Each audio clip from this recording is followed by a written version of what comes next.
Bien, Shabbat Shalom. El Eterno les bendiga. Vamos a iniciar la porción de Vayigash.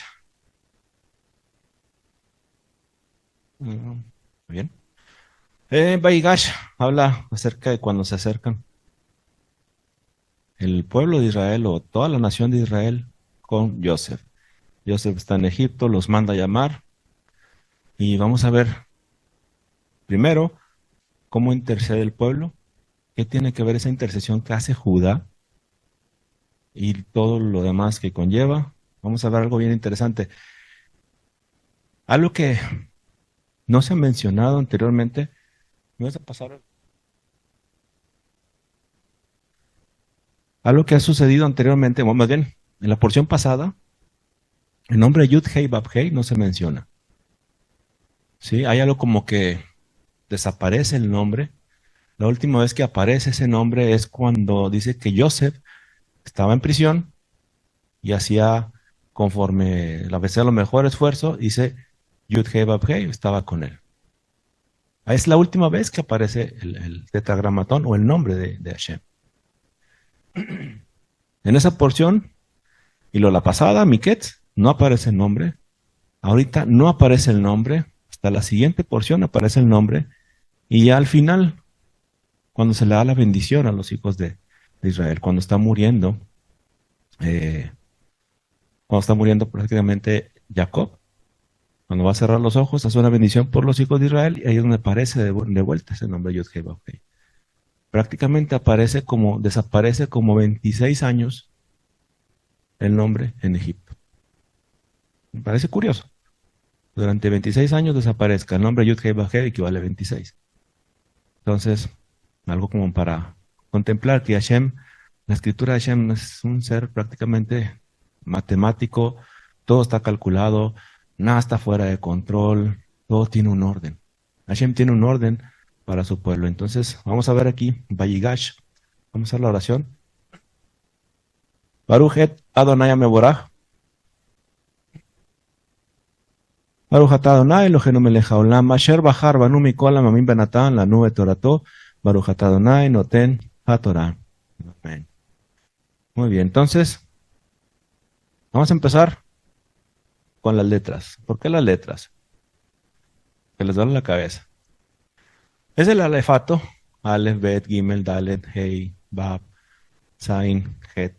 ¿Sí? Son las 22 letras. Ahí les puse los números abajo para que no se le pierda. Recordamos que hay 5 letras que tienen el sofit. Una de ellas es Kaf, la otra es Mem, Nun, Fei y Sadi. ¿Sí? Son 5 letras que tienen diferente forma de escritura al final, cuando aparecen al final de la palabra. Entonces, pero en sí son 22 letras. ¿Sí? Entonces, hay algo que ocurre, por ejemplo, la palabra, veamos en Hanukkah, de la palabra Emet, que la suma de tu palabra es Emet, es verdad. Entonces, ¿cómo conocer si Hashem, porque en esta porción vimos que Joseph menciona a sus hermanos, dice, para vida me mandó Hashem aquí. Elohim me envió aquí con un propósito.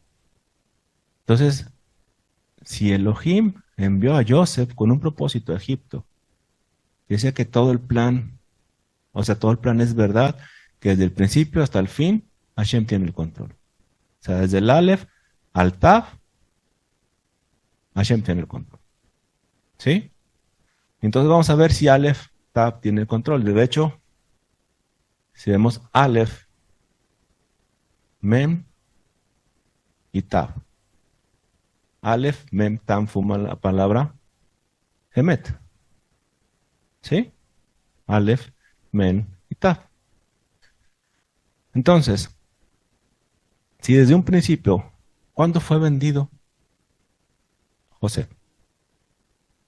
José fue vendido, ¿qué edad tenía? 17 años, ¿verdad? Y luego, ¿cuándo fue puesto como un visir, como el segundo faraón, como el mando de? Tenía 30 años. ¿Y cuándo volvió a ver a su familia? 39. ¿Sí? En esta porción dice, ya van 2 años de escasez y faltan 5. O sea, en esta porción se dio a conocer Joseph a su familia. En esta porción vemos que conoce y ve de vuelta a su papá también. Entonces, quiere decir que iban 7 años buenos, más los 2 de escasez, son 39 años. 7 más 2, 9. No hay mucho pierde ahí. ¿Sí? Entonces, Aleph, ¿qué le traes? La 1. Vale 1 y es la letra 1. ¿Sí? Mem, ¿qué letra es?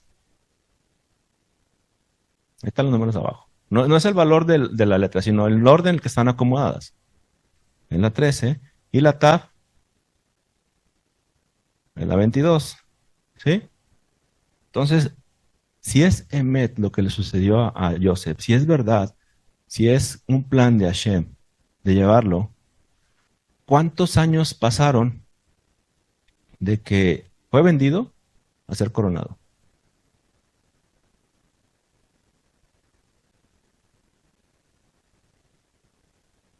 13 años. ¿Sí? Entonces, Aleph aquí fue vendido. En el 13 fue coronado. A, Aleph, Mem. ¿Y cuándo vuelve a ver a su familia? ¿Cuántos años pasaron de Mem a Tav? De Mem a Tav, esos son menos. 9. Y si le sumas aquí, 13 más 9, 22. Tav. Entonces será una coincidencia que las mismas letras coinciden con la época que vivió Joseph en Egipto. Una coincidencia que forman la palabra Emet en cada año. ¿O será que Hashem tiene un propósito para cada año? Yo creo que tiene un propósito para cada año de nuestras vidas. Así como en la vida de Joseph, juntó la palabra Emet en un propósito. Aleph, Men, Tav. Y así como están acomodadas las letras, justamente en mismo orden, son los números de años. Y pasaron 22 años que dejó de ver a su familia. 22 letras del alefato.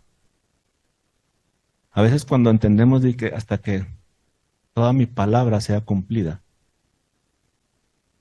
si pudiéramos entender cómo formamos toda la palabra Hashem, tenemos que conocer las 22 letras. Pues hasta que se cumpla mi palabra, Aleph representa Hashem y Tav representa la firma. Como si te entregaron un contrato, un convenio entre dos personas. ¿Sí? Hashem haciendo un contrato con el pueblo.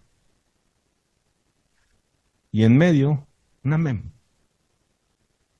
Mem representa las aguas del cielo.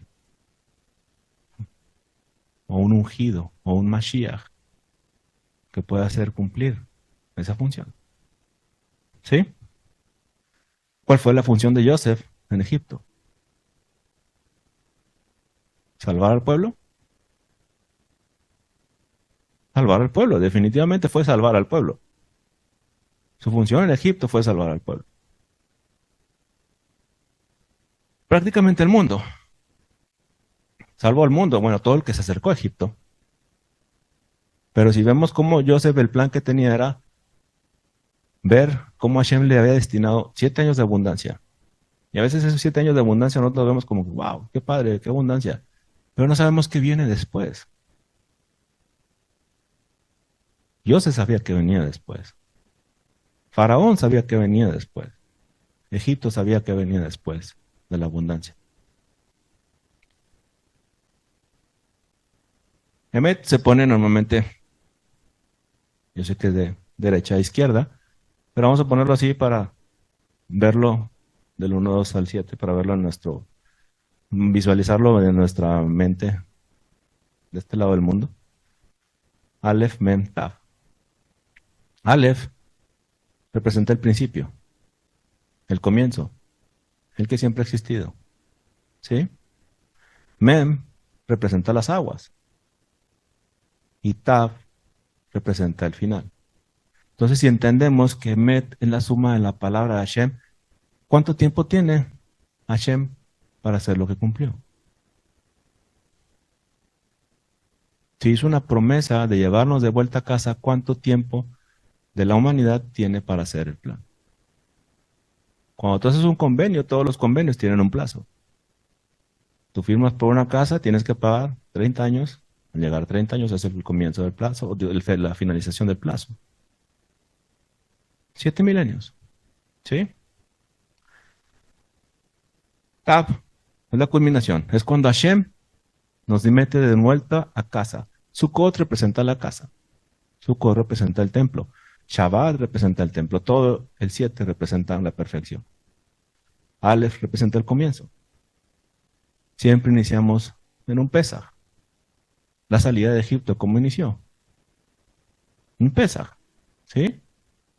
Después, una entrega de la Torá. ¿Por qué Hashem lleva eso de una salida, un sacrificio, y después una entrega de la Torá, darle mandamientos y después volverlos a casa? Vamos a ir a Mateo, perdón. Mateo 3:11. Si alguien me ayuda a leerlo.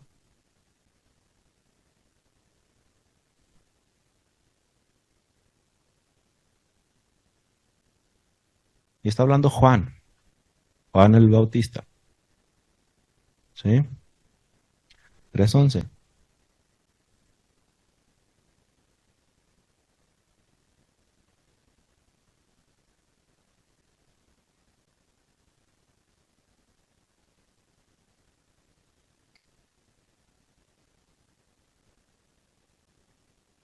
Amén. ¿Cómo podemos interpretar ese verso? Si nos ponemos en contexto del mundo que hoy vivimos, ¿cómo lo hacen otras denominaciones? Ven el Espíritu Santo como bailes, como aventar el saco y tantas cosas que hacen. Pero si lo representamos como en la antigüedad, ¿qué estamos viendo ahí? Estamos viendo diciendo Juan, dice yo los bautizo en agua. Pero el que viene detrás de mí, en Ruach. Ruach es viento. Un viento. Realmente Ruach es viento. Un viento de santidad, algo que se mueve, un Ruach. Y fuego. ¿Sí? 3. En la antigüedad, ¿cuántos elementos se conocían? 4 elementos. ¿Cuál falta? Tierra. Entonces, el agua, el aire y el fuego van a purificar ¿qué? La tierra. ¿Y nosotros qué somos? Somos del polvo. ¿Sí? Adán, Adamá, lo mismo. Adamá es tierra, Adán es hombre. ¿De dónde sale el hombre? De la Adamá. ¿Sí? Entonces, quiere decir que Juan estaba bautizando con agua. Pero Yeshua iba a bautizar con viento de santidad, con Espíritu Santo, que lo conocemos, y fuego. Entonces iba a purificar prácticamente la tierra. Si podemos entender ese verso, está purificando no solamente a los hombres, sino también a toda la tierra. ¿Sí? Muy bien, entonces, Emet. ¿Alguna vez ha leído todo el Salmo 119? ¿Sí? Ya se lo sabe de memoria. ¿Ya? Más o menos. Sabemos que el Salmo 119 está acomodado según las 22 letras del alefato. ¿Sí? Cada 8 versículos representa una letra. 8 por 22 te da 176, que es el último versículo, 176. Entonces, si vemos a Emet Y vamos viendo nada más los versos que dicen. En el último, para no leer nomás el último verso de Aleph, viene siendo: tus estatutos guardaré, no me dejes enteramente. Aleph, refiriéndote a Shem. Mem, de tus mandamientos he adquirido inteligencia, por tanto he aborrecido todo camino de mentira. Y Mem es el último versículo del espacio que le corresponde a Mem. ¿Sí? Es el 104.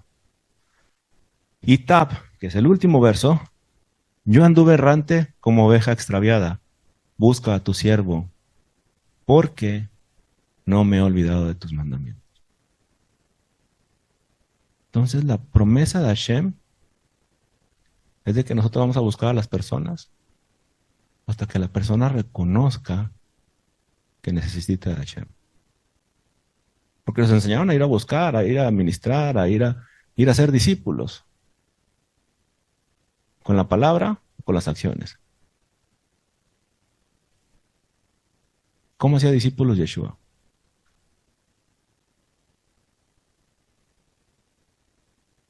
¿Cómo hacía discípulos Yeshua? ¿Con la palabra?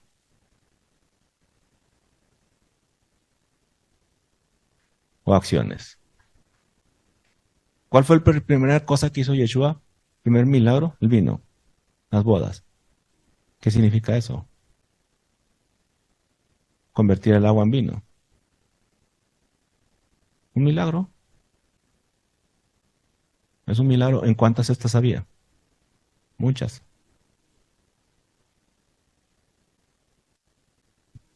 Pregúntele a Rabino Google. Convertir el agua en vino representa un convenio. Y estamos viendo las bodas. El plan de Yeshua te lo está diciendo en un solo. Podemos entender dentro del entendimiento hebreo. Te da un panorama rápido de lo que viene a ser. O sea, el primer milagro corresponde de lo que tiene que hacer. Convertir un convenio del vino en una boda.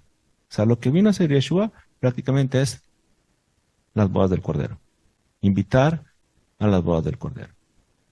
El vino que va a estar ahí, el convenio que va a estar ahí, no lo hace el hombre.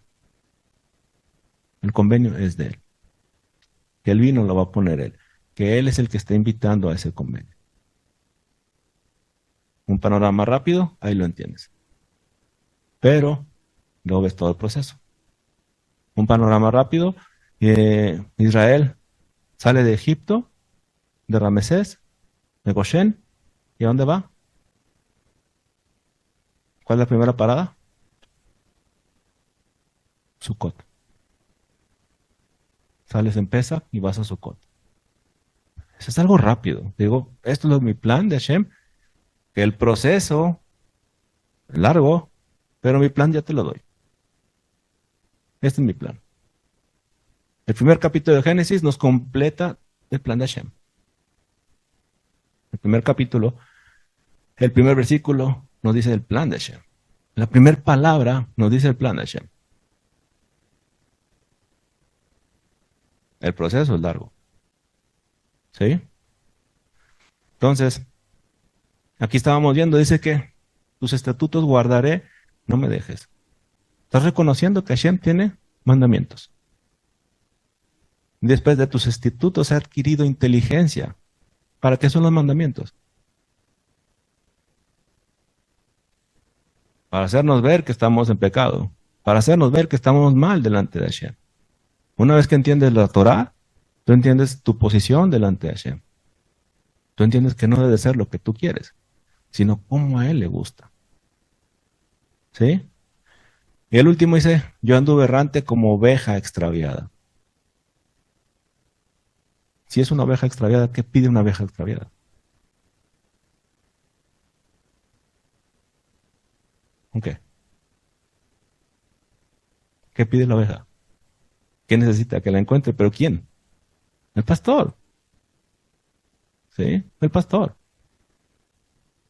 Dice, busca a tu siervo. Se ve como una oveja. Busca a tu siervo. ¿Por qué? no he olvidado de tus mandamientos. Si entendemos los mandamientos de Hashem hasta el final de los días y comprendemos eso, no nos va a dejar. Al final de los días Hashem va a buscar a quien hace su voluntad, su obra. ¿Sí? Vuelta me decía Juan, ¿quién es tu hijo favorito? Dice, pues mi hijo favorito cambia cada semana. Dice, con el que batallo menos, ese es mi hijo favorito. La siguiente semana, otro hijo favorito. El que batalla menos. Y así es. Hashem así es. Mientras haces la voluntad de Hashem, mientras guardas los mandamientos de Hashem, es el hijo favorito. ¿Ven?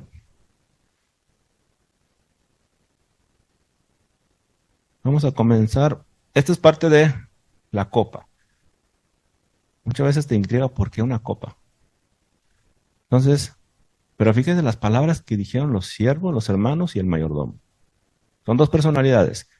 Bereshit 44, 9 al 10 dice, aquel de tus siervos en que fuera hallada la copa, que muera, y aún nosotros seremos siervos de mi Señor. Esto están diciendo los hermanos de Benjamín.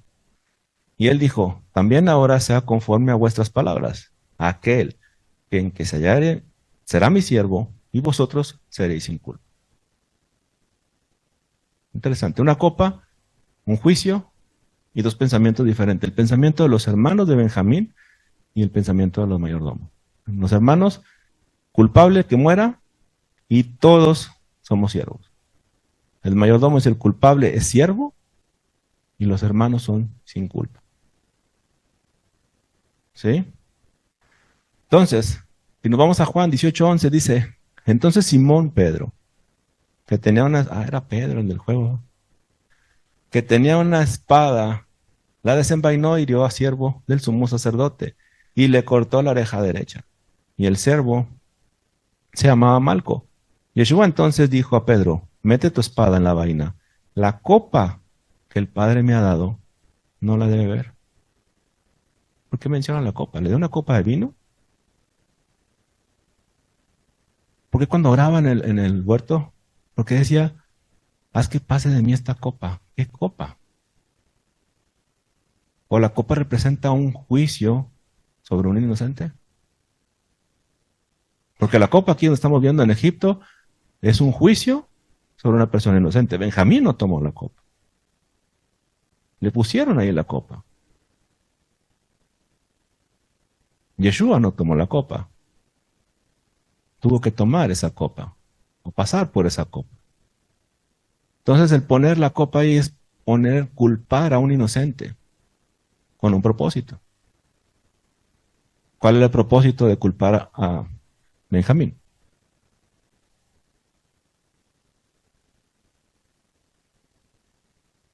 La reacción de los hermanos. Ver cómo reaccionaban los hermanos. A ver si hacían qué.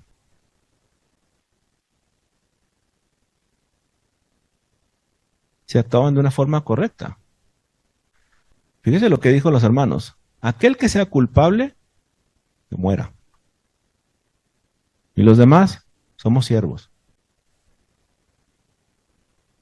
¿Qué puede decir? Oye, pero si él agarró la copa, ¿por qué yo voy a ser siervo?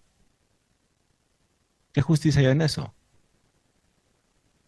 Pero lo que estás viendo en las palabras de Judá es que, o sea, no importa, si alguien lo tomó, tiene que morir, y todos los demás venimos con él y somos lo mismo. Y ninguno de nosotros va a decir que no. Prácticamente la unidad del pueblo como nación. Es la unidad del pueblo como nación. Eso es Yom Kippur. Yom Kippur no es oraciones aisladas. Yom Kippur es la oración de un solo pueblo pidiendo perdón a Hashem. No es mi oración, tu oración. Es todo el pueblo en un clamor. ¿Sí? Pero el mayordomo le dijo, no. El que sea culpable es siervo. Y todos los demás son sin culpa. Ahora estamos viendo las dos posturas. Y es bastante buena. De hecho, el siervo le dijo, ahora sea conforme a vuestras palabras. Parece interesante tus palabras. ¿Sí? Entonces, vemos a Yeshua pasando lo mismo. Ahora pongamos a Yeshua en eso. Los hermanos dijeron, culpable, muera. Y nosotros seremos siervos. Cuando presentaban a Yeshua con Pilato, ¿qué pasó ahí? ¿Lo vieron culpable? ¿Y ellos? ¿Se sometieron a Roma? ¿No? Se hicieron siervos. Mátalo. Y nosotros, lo que diga el César. O no quieres tener problemas con el César, ¿verdad? Porque todos somos siervos de César también. Se sometieron. La nación se sometió, culpó a alguien y se sometió. Pero ¿qué es el mayordomo? ¿Mm? Esto lo estamos viendo a nivel de hermanos, pero a nivel mayor, ¿cómo lo ve? El que tiene la culpa, el que tiene la copa, va a ser mi siervo, para que ustedes puedan ser sin culpa. Entonces entendemos un plan que tiene Hashem desde el principio. El plan detrás de esa copa es poder liberar a los pueblos de la culpa, a los pueblos, a los hermanos, a la nación, al pueblo de Israel, quitarle la culpa. ¿Sí? ¿Sí se entiende, no? Entonces, ¿cómo vimos que se acercaron los hermanos a José? La primera vez. Eso tiene que ver con los templos. Tiene que ver con los templos. La tercera vez que ven a Joseph, de hecho fueron 3 veces, la tercera vez es la que se manifiesta Joseph. Es la que se da a conocer Joseph a sus hermanos. Entonces me tendrá que ver con que el tercer templo, ahí se dará a conocer el Mesías. Pudiera ser, ¿no?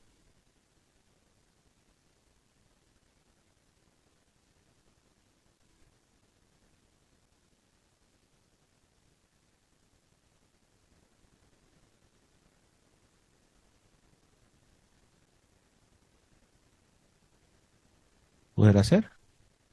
Sí, tiene sentido. ¿Qué ocasionó con los hermanos la primera vez? La primera vez porque vieron a Joseph. Según la narrativa, porque fueron a Egipto, porque lo vieron la primera vez. Buscar comida, hambre, hambre. ¿Sí? La primera vez es hambre. ¿Desobediencia? ¿Fueron desobedientes? Sí, no. ¿Sí? ¿Vieron? 7 años fue abundancia para todo. No nada más para Egipto, fue para toda la tierra.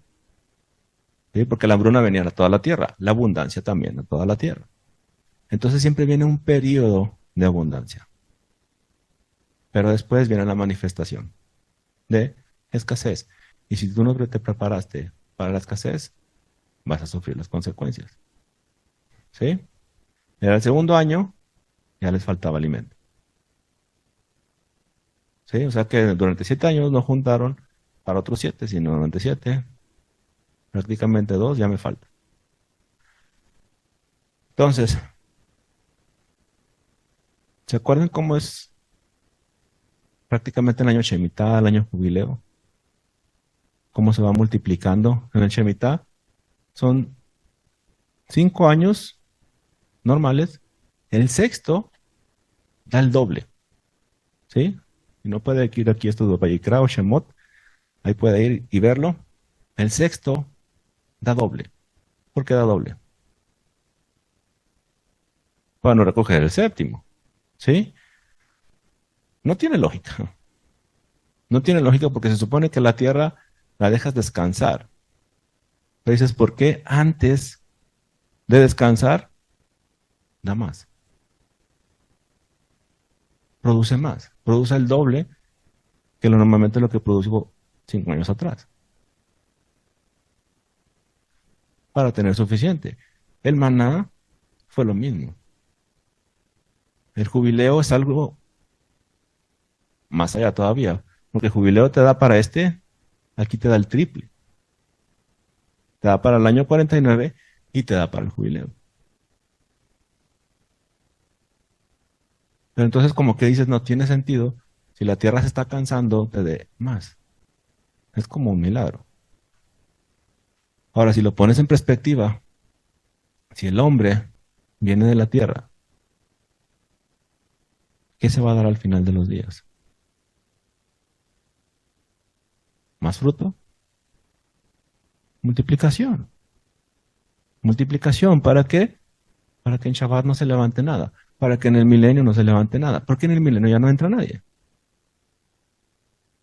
Entonces, al final de los días, tiene que haber algo que la gente va a estar volviendo, queriendo conocer más de eso. Sí o sí. Pero que se necesita. Puede ser que nazcan los bebés, pero no sé hasta qué punto ya estamos avanzados. Lo que hemos visto, por ejemplo, la salida de Egipto, nuevamente Egipto lo que hace es que no se reproduzca el pueblo. El mundo es lo que hace, que no se reproduzca la nación. Hay otras naciones, otras religiones, que su principio sigue siendo multiplicación, multiplicación, multiplicación. Esta semana vimos ataques. Digo, no puedo decir porque luego cancelan el video, pero yo creo que sabemos de dónde es el ataque, qué tipo de persona era, incluso por dónde entró por la frontera de México, en El Paso, por ahí entró. O sea, no es algo que esté fuera de, digo, lo estamos viendo, lo estamos viviendo, y a lo mejor podemos hacer los ojos como que no pasa nada, pero realmente estamos viviendo una invasión.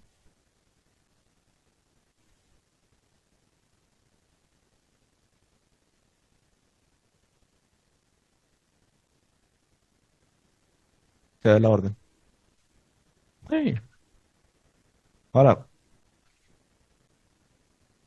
puede ser, puede ser. Digo, es algo que se va a ver. Si quieres destruir una nación, tienes que infiltrarte poco a poco. Toda la historia siempre se hace igual, despacio.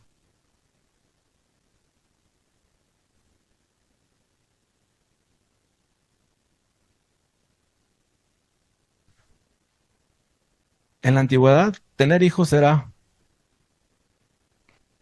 trabajo. Tenías más manos, producías más. Hashem, el primer mandamiento que da es multiplicación. Egipto, el primer mandamiento que hace es mata a los recién nacidos. Entonces, ¿a quién seguimos? Si estamos siguiendo al mundo, ¿sabes qué? No, espérate, eso es peligroso. Y normalmente el médico te va a decir que es muy peligroso que tengas familia. Y si te lo dicen, hay alto riesgo, va a pasar algo contigo y así está el mundo programado. Entonces, multiplicación. El mundo judío también va para abajo, ¿eh?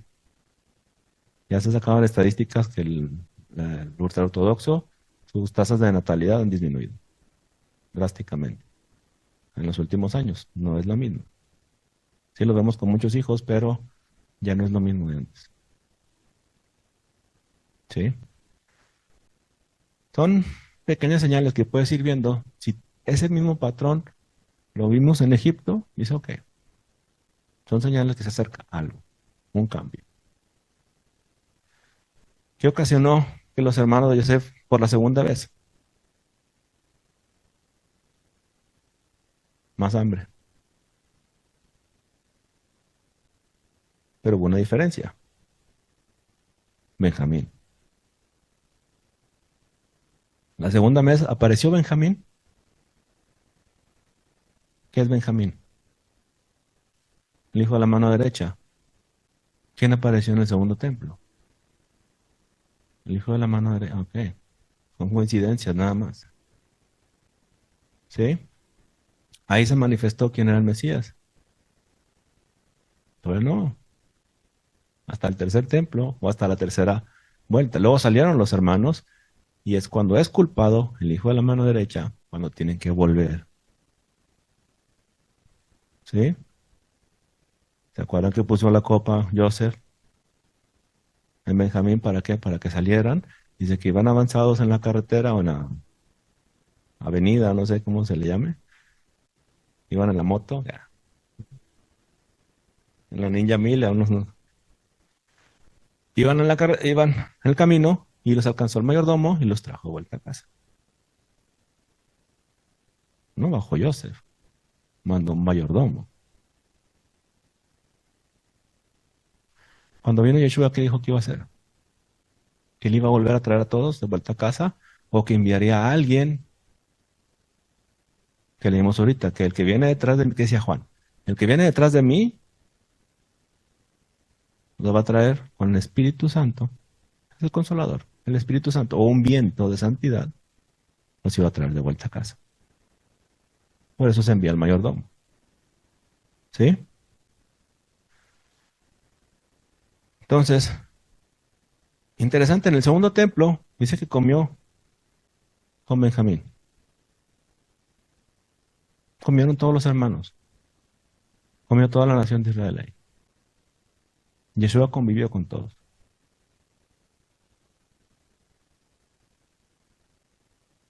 La tercera ocasión, lo primero que vemos es ser culpados o una copa. Israel tendrá una copa. La historia marca todo el tiempo que Israel le pone en una copa siempre. Y analiza la historia, analiza desde la peste negra de los años 1500 o más para atrás. Todos morían por la peste negra, menos los judíos. Y decían que los judíos tenían la culpa, que ellos habían inventado algo. ¿Y qué era lo que hacían? Simplemente lavarse las manos. Era todo lo que hacían diferente. Pero fueron culpados. Toda la historia, analiza la historia. Siempre que hay una inquisición, vas a encontrar lo mismo. Una copa puesta en alguien. Inocente, pero puesta ahí. Hoy en día la puedes ver también. ¿Hay masacre en Israel? No, está bien, no pasa nada.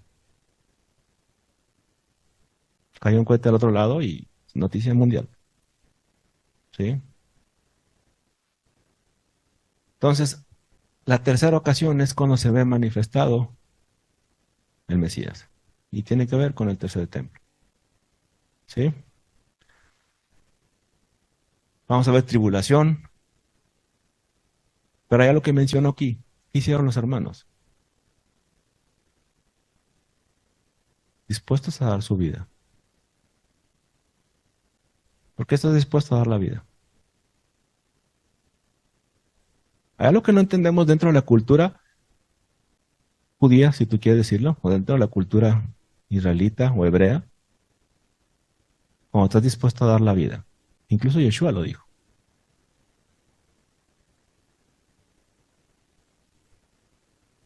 Somos, sí, tú puedes dar la vida por alguien.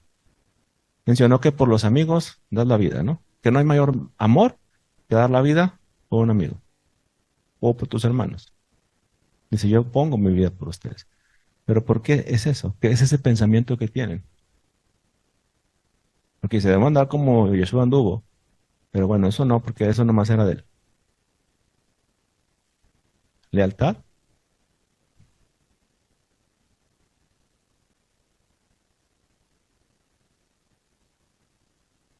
¿Dónde es nuestra vida? ¿Dónde es el mundo de Israel tiene puestos los ojos? ¿En este mundo? ¿O sabe que hay un Olama va, un mundo por venir? Hay un mundo por venir. Entonces, si estás puesto tus ojos en el mundo por venir, ¿qué es este mundo? Es un pasaje. ¿Sí? Pablo lo dijo. ¿No lo dijo Pablo? El morir es ganancia. Pero en este mundo nadie quiere la ganancia. ¿no? ¿Qué es morir para ganar? ¿Qué ganas? El morir aquí en este mundo es que cumpliste tu misión en este mundo. Tu misión en este mundo. Platicaba ayer con una persona que decía, realmente uno elige los padres donde quiere vivir. Uno como hijo elige el hogar donde quiere vivir. Y es un pensamiento judío. Y los sabios dicen eso. ¿Y por qué lo piensan así? El mundo ahora dice, yo no quería vivir, tú para qué me trajiste al mundo, ahora manténme. Eso lo dicen los niños ahora, ¿no? Esta generación. Yo ni pide vivir. Pero el pensamiento realmente es que uno elige a los padres. ¿Por qué? Porque en ese hogar tú vas a encontrar el camino de regreso a casa. ¿Cómo? Hashem te muestra un plan, te muestra una misión que tienes en la vida. Y dice, si vas a este hogar, tú cumples tu cometido de volver a casa. Que la finalidad es volver a casa. El punto es volver de donde salimos. Y volveremos a casa. Entonces uno elige antes. Me parece increíble. Pero uno dice, ¿por qué tengo tantas dificultades? ¿Por qué pasó esto? Todo es aprendizaje. Si no aprendemos, no podemos voltear a ver a Hashem. Si no tenemos dificultades, nunca vamos a voltear a verlo. Si toda la vida es fácil, te olvidas. Entonces, vamos a empezar ahora sí ya. Habíamos visto la Midá. ¿Cuántos han leído la Midá? Realmente y ven la Midá y tienen así como un conflicto. Vean esto. Yo tenía conflictos con la Midá al principio. Pero luego lo empiezas a leer y empiezas a ver en la escritura y dices, wow. Tiene sentido y no es un escrito al azar. Tiene un orden, tiene un acercamiento. Y vamos a verla. De hecho, Judá hizo la Midá delante de Yosef. Y vamos a ver el orden que se puso Judá o el orden que dio. No vamos a ver toda la Midá porque en plano no acabamos. Pero lo primero que menciona, y aquí empieza la porción.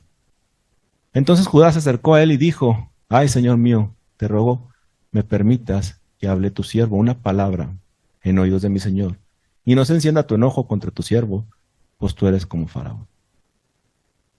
Esa es la primera palabra de la Midá que hacemos. Tehilim, Salmos 51:17. ¿Qué dice Salmos 51:17? Adonai sefastai tiftach, ofi yagid teilateja. ¿Ahí lo tienen? ¿Amén? ¿Qué dice?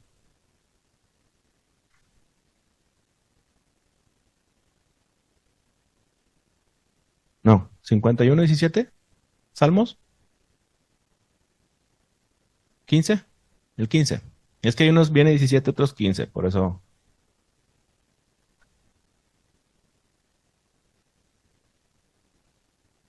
Ese es. Abre mis labios. ¿Qué es eso? ¿Por qué al principio le dices abre mis labios? ¿Para honrarlo?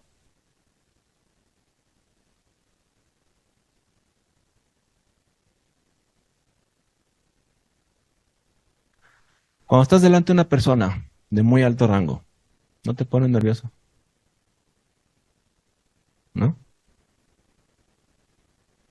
Y no actúas y hablas, de repente se te van las palabras. Ahora imagínate a alguien que conoce todo lo que tú eres, que conoce todos tus pecados, todo lo oculto que hay en ti, él lo sabe. ¿Cómo te sentirías? ¿Vergüenza? ¿Verdad? Esta oración dice, abre mis labios, es porque tengo vergüenza de hablarte. No me siento digno de hablarte, pero tú abre mis labios para que mi boca relate en tu alabanza. Eso es lo que él empieza en la vida. Tengo vergüenza de hablar. No es como que abre mis labios y empiezo como chachalaca, no. Es vergüenza. ¿Sí? Estás delante de un soberano. Aquí estamos viendo a Judá hablando con un soberano. Era su hermano, pero fíjense cómo habla, el vocabulario que usa. Permite que pueda hablar algo. ¿Sí? Así empieza la mida, ¿no? Antes de leer la primera oración, empezamos con eso. De hecho, también en la mida aquí hacemos esa oración. Entonces, la primera de las oraciones es Abot, ancestros, patriarcas. Fíjese que dice Bereshit 44, 19 al 20, dice, mi Señor preguntó a sus siervos, diciendo, ¿tenéis padre o hermano? Y vosotros respondimos a mi Señor, tenemos un padre anciano y un hermano joven, pequeño aún, que le nació en su vejez, y a su hermano suyo murió, y él solo quedó de él. ¿Cómo empieza la oración de la mida?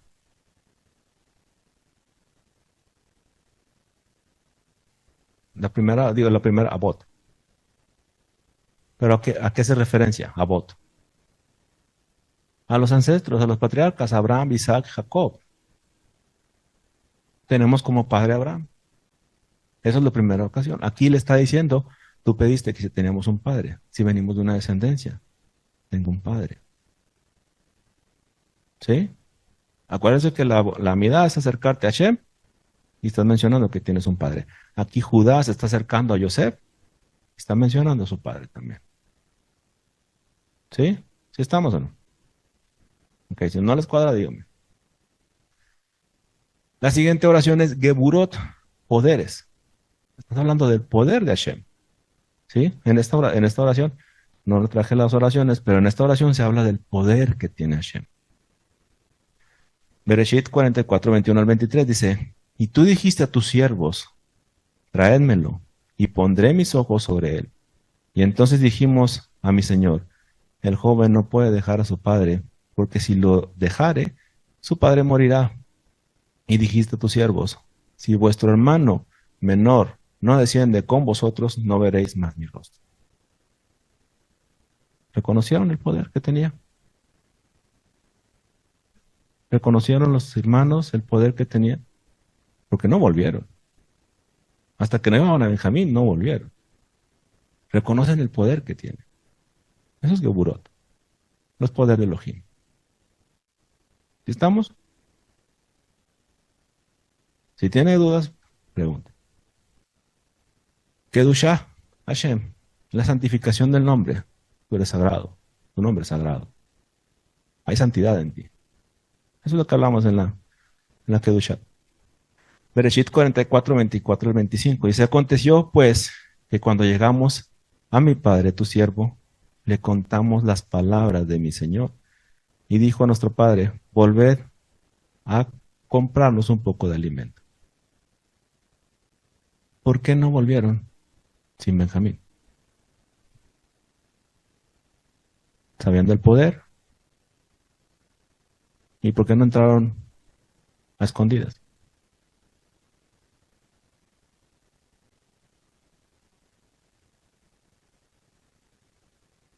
Sería un suicidio, ¿no? Si la primera vez los acusaron de espías, imagínate volver sin Benjamín, prácticamente ahora eres espía. Él sabían lo santo que era Yosef, la santidad que tenía Yosef, el poder que tenía. Biná, conocimiento. Oramos por conocimiento. Es la cuarta oración. Dice Bereshit 44, 26. Y nosotros respondimos, no podemos ir si nuestro hermano va con nosotros. Iremos porque no podremos ver el rostro del varón si no está con nosotros nuestro hermano, el menor. ¿Para qué queremos el conocimiento? ¿Para qué queremos la Torah? Tenemos el conocimiento para saber discernir lo bueno y lo malo. Ellos sabían que era bueno y que era malo. Sabían que no podían acercarse a Joseph. ¿Por qué?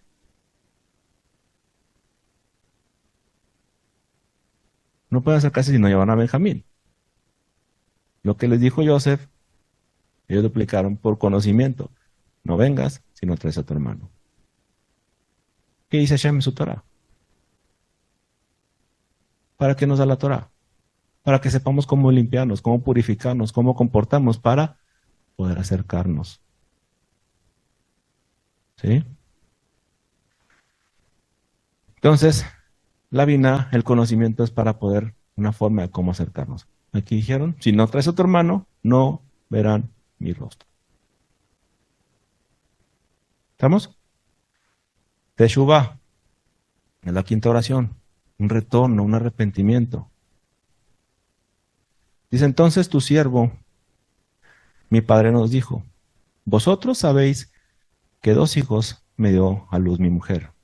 El uno salió de mi presencia y pienso de cierto que fue despedazado, y hasta ahora no lo he visto.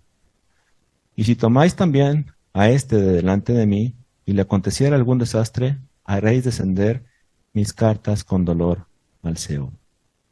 ¿De qué se arrepentían aquí los hermanos? Del dolor que habían ocasionado a su padre. Sentían un arrepentimiento de un dolor. Hashem te da primero conocimiento, te da la Torah. ¿Para qué te da la Torah? Para que te puedas arrepentir. ¿De qué te vas a arrepentir si no sabes qué hiciste? Tenemos que saber qué hicimos para poder haber arrepentimiento.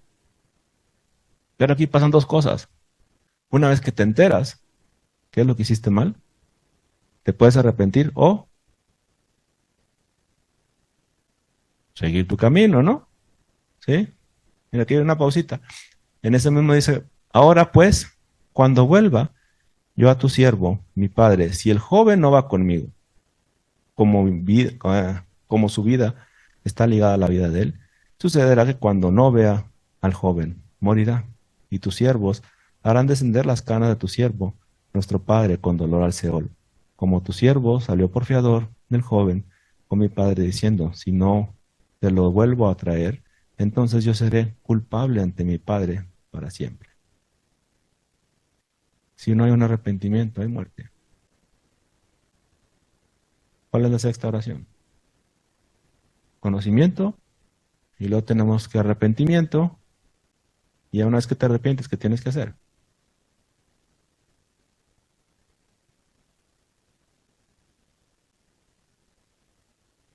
A ver.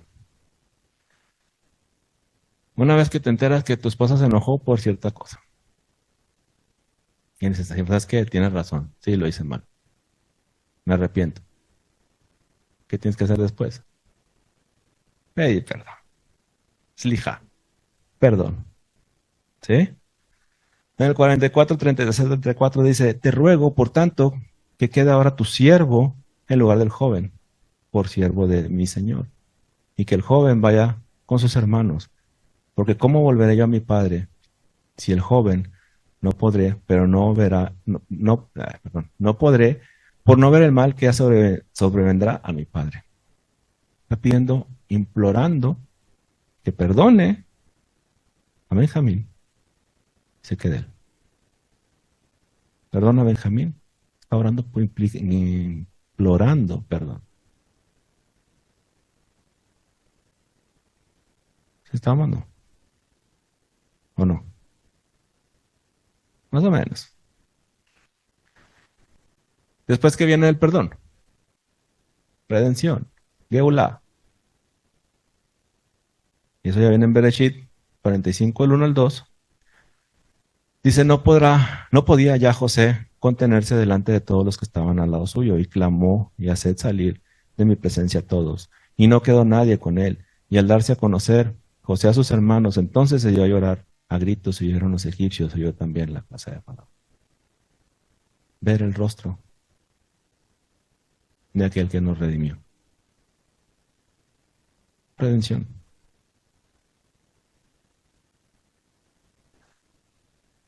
¿Y la última?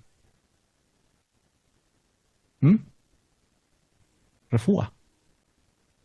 ¿Sí? Sanidad. No digo la última que vamos a ver porque sigue hasta la 18, pero no las vamos a ver todas. Sanidad. ¿Cómo es la sanidad? Oramos por sanidad. ¿Qué tipo de sanidad?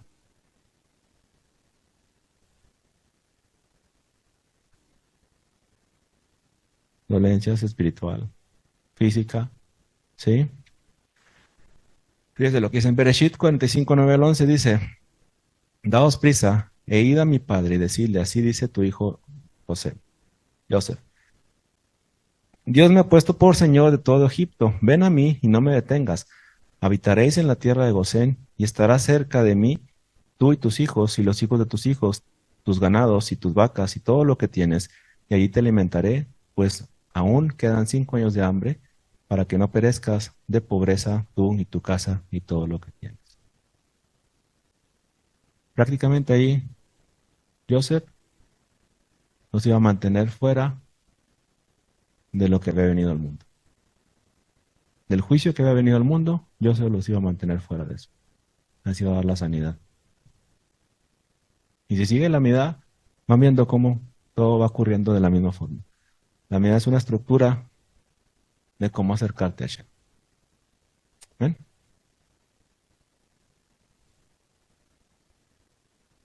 Dice,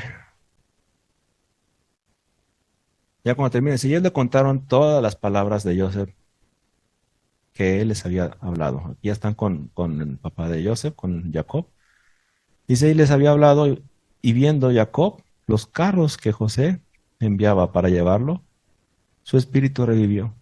Y entonces dijo Israel, basta, José, Joseph, mi hijo, vive y todavía iré y le veré antes de que yo muera. ¿Por qué menciona Jacob y luego Israel?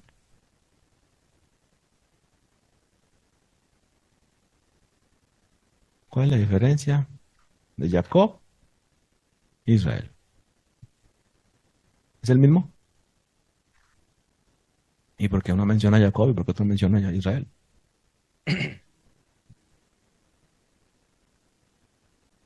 Sí lo habían visto, ¿eh? Su espíritu revivió. Le llama a Israel.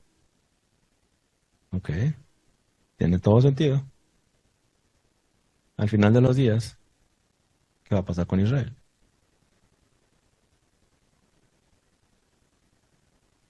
¿Qué representa Joseph para Israel? Sanación. Y sanación es una palabra muy similar a salvación. Salvación es Yeshua. ¿Sí? Yeshua, salvación. Entonces vio los carros y cuando se enteró de que José o Joseph o Yeshua o la salvación había llegado, cambió su nombre. Algo había ocurrido. Algo iba a pasar. ¿Qué quiere decir Israel? El que vence, el que pelea con Hashem, al lado de Hashem, ¿verdad? ¿Sí? Entonces la diferencia es esa, que reconoció un Salvador. Pero ese Salvador se da solamente hasta que los hijos o los hermanos están dispuestos a dar la vida uno por otro. Hasta que están dispuestos a que si uno es culpable, que sea culpable, pero nosotros estamos junto a él. Y esperamos que al final de los días estemos así. ¿Cuándo entenderá Judá acerca del Mesías? Final del tiempo. ¿Qué va a entender Judá? Ellos mismos no se explican o no saben y tienen ese misterio porque la promesa dada a Abraham, como las estrellas de los cielos, el polvo de la tierra. la arena del mar. Y hay una canción o un relato que oí, no sé si es canción o poema, pero preguntaban, dice, ¿dónde están esos? Somos tan poquitos, somos contables, porque nos podemos contar. Y la promesa que le hiciste a nuestro padre Abraham era algo incontable. Pero ellos están contados cada uno, son como 18 millones en el mundo. Los puedes contar. Entonces ellos mismos hacen esa pregunta, ¿dónde están esos incontables que prometiste a Abraham? ¿Dónde están? En el mundo.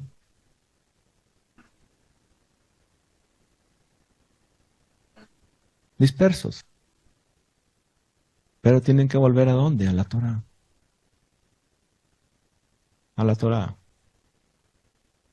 Y ese que vino a hacer la obra, yo sé que muchos, incluso dentro del judaísmo, lo ven como algo extraño, pero si ya entiendes cuál es el plan de redención, si ya entiendes cuál es el plan de que iba a volver a traer de vuelta a casa, si él, Yeshua era una puerta, pero no todo dependía de él. Él iba a abrir la puerta para que Hashem hiciera la obra, para que el Espíritu hiciera la obra. Hay una letra que representa el Ruach, o el Espíritu, que es la letra Hei, ¿sí? La letra número 5. De la matriarca Sara, ¿se acuerdan de Sara? Se le cambió la letra. ¿Cómo se llamaba antes? Sarai. ¿Cuáles letras tenía? Shin, Resh, Yud. ¿Mm? Shin, Resh, Yud. ¿Y cuál cambió? La Yud por la Hei. ¿Cuál es la diferencia? 5 y la Yud es 10. La Hei tiene que ver con el espíritu de Hashem. ¿Y la Yud? La Yud es la letra más pequeña de la Alefat. Israel es lo más pequeño de la Alefat. Lo único que lo puede hacer grande la Yud, ese cambio que se le hizo a la matriarca, cambiarlo por Hei. Quiere decir que el espíritu de Hashem puede levantar a Israel, puede cambiar a Israel, puede hacer que la redención venga. ¿Sí?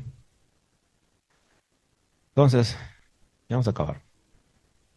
Salió Israel con todo lo que tenía y vino a Beersheba y ofreció sacrificio al Dios de su padre Isaac. Y habló Hashem a Israel en visiones de noche y dijo, Jacob, Jacob. Y él respondió, heme aquí. Y dijo, yo soy Hashem, Elohim de tu padre. No temas en descender a Egipto, porque allí yo te haré de ti una gran nación.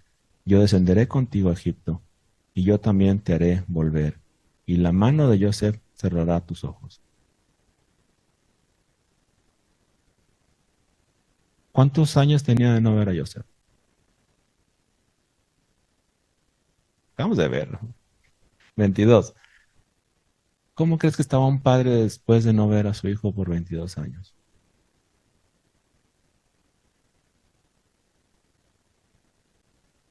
¿No estaría ansioso por ir a verlo? Pero fue lo primero que hizo fue ir con su Dios, ofrecer holocaustos y pedir la autorización de él, porque tenía que descender a Egipto. Aunque era su hijo, aunque había mandado por él, él no se olvidó de que tiene que ser con Hashem. Hay un pasaje, por ejemplo, en el Pinjas. ¿Se acuerda qué hizo Pinjas? Hoy atravesó con su lanza. ¿Sí? Pero hay un salmo que habla de Pinjas. No lo recuerdo, pero luego lo busca. El salmo que habla de Pinjas dice que él primero fue y oró a Hashem y luego fue y traspasó. En la Torá parece que él agarró la esta y como que con coraje y rápido. Lo primero que hizo Pinjas fue orar a Hashem y luego hizo a traspasar a Cosby, a Simri, algo así. ¿Sí? Entonces, interesante. Todo lo que vamos a hacer, todo lo que vamos a emprender, siempre es Hashem. Ponemos esto en tus manos tú sabes. Si tú dices, le damos. Si tú dices que no, pues para atrás. Bueno, entonces dice, todas las personas que vinieron a Jacob a Egipto, procedentes de sus lomos, sin las mujeres de los hijos de Jacob, todas las personas fueron 66. Y los hijos de José que le nacieron en Egipto, 2 personas, todas las personas de la casa de Jacob que entraron en Egipto fueron 70. 70. ¿Qué representa el 70? Número de las naciones, 70 caras de la Torá, 70 lenguajes,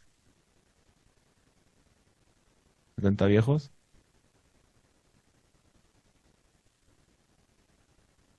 ancianos, ¿sí? La letra IN. La letra IN tiene que ver con qué? Muchas cosas. Allá lo que menciona la letra IN, la forma que está escrita es como si fuera una letra Nun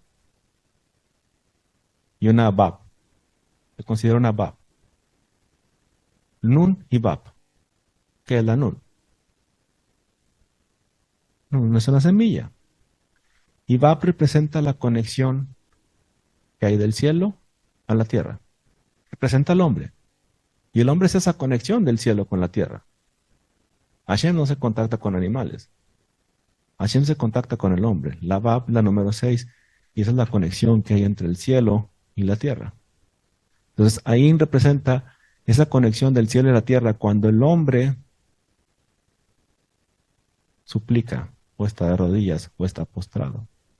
Cuando el hombre se postra, existe esa conexión con el cielo y con la tierra. Ahí tiene que ver con los ojos. De hecho, así se dicen ojos en hebreo. Ahí tiene que ver con el sistema. A lo mejor no se nota por ahí, pero es una vista de arriba. Son los ojos y este es el cerebro. ¿Sí? Como una extensión. Ahí tiene que ver con los ojos. Algo que tiene que ver la letra IN. Esto es muy famosa en el mundo religioso, ¿sí? ¿Lo ven como qué? Un pez. Dicen que la bendición cruzada, como un pez, pero son los ojos de Hashem en el mundo.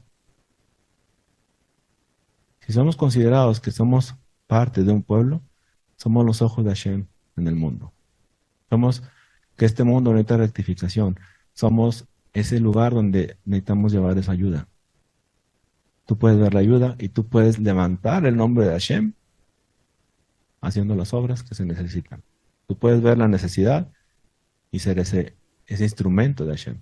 No por ti, nunca es por ti, nunca es porque tú lo haces, sino simplemente para levantar el nombre de Hashem. ¿Sí? La IN tiene la cualidad de que agarra cualquier sonido también de las vocales. Solamente 2 letras. Aleph y Ain. En el lenguaje moderno, solamente estas 2 letras agarran cualquier sonido de las vocales. Son las únicas 2 letras. Entonces, su significado es mirar, saber o una sombra. ¿Qué es mirar, saber, ser una sombra? La In también significa salvación. La última palabra de letra, la última letra de Yeshua es Yeshua, Ain. Es Ain también. Significa salvación. Si tú lees libros judíos que hablan acerca de las letras, vas a encontrar Ain es salvación. Yeshua, su última letra es salvación. O Ain. ¿Sí? Entonces, ¿por qué envió Hashem a las 70 naciones?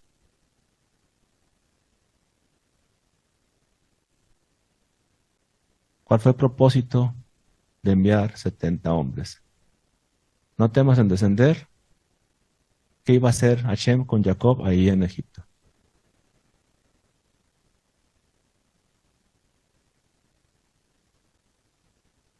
Multiplicar. Los iba a multiplicar. Iba a ser una gran nación en Egipto. ¿Sí? Dice entonces,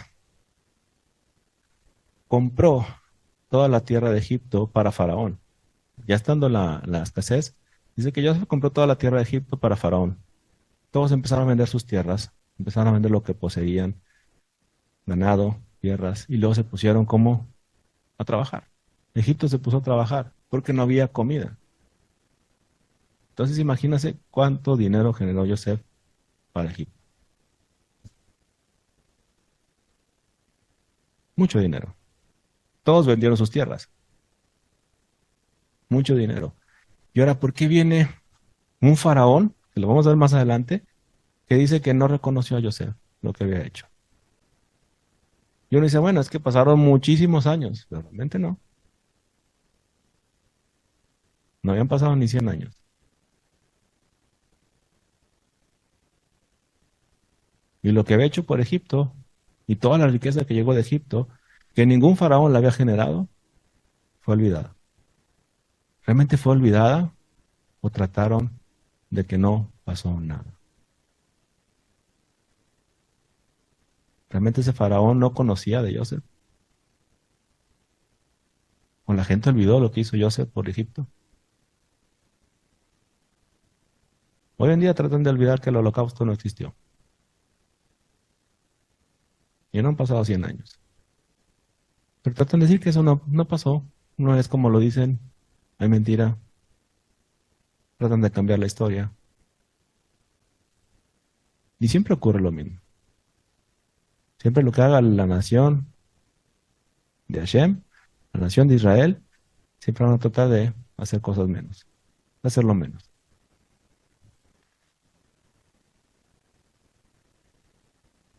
Y esa es la última ya. Dijo José a sus hermanos y a la casa de su padre: subiré y lo haré saber a Faraón y le diré a mis hermanos y la casa de mi padre que estaban en la tierra de Canaán, que han venido a mí, y los hombres son pastores de ovejas, porque son hombres, ganaderos, hayan traído ovejas y sus vacas y todo lo que tenían. Y cuando Faraón os llamare y dijere, ¿cuál es vuestro oficio? Entonces diréis, hombres de ganadería ha sido tus siervos desde nuestra juventud hasta ahora. Y nosotros y nuestros padres a fin de que moréis en la tierra de Gosén, porque para los egipcios es abominación todo pastor de ovejas. El mundo detesta un pastor de ovejas. Y ahorita leemos en el último versículo de Salmo 119 que decía que somos una oveja. Acuérdate de tu oveja.